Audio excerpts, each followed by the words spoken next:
Spring arrives late in northern Wisconsin, but when it does, there's a celebration of color. The state's Lake Superior shoreline is a spectacular jagged course of tree-lined bays, punctuated by picturesque fishing villages that cater to an increasing number of tourists to the region. Offshore, a myriad of islands.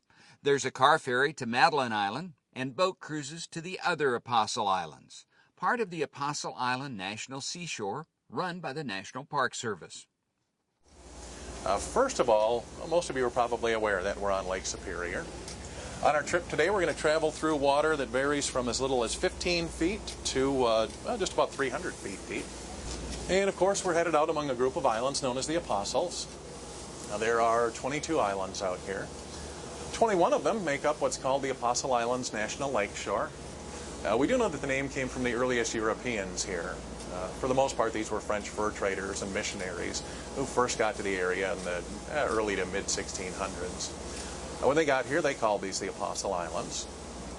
There are now 22 islands and, of course, 12 apostles that most people are familiar with.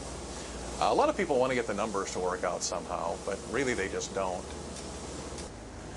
These caves have gotten here just by the natural erosion of the water slapping in year after year.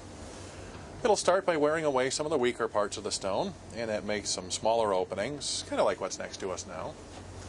And just ahead of us, there's a stretch where some of these smaller openings have grown into a network of pretty good-sized caves. This is a commercial fisherman. Normally, they go out pretty early in the morning to lift their nets.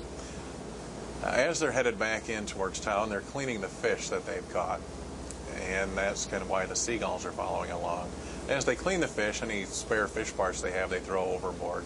So the seagulls are just going along to get themselves an easy meal of fish leftovers.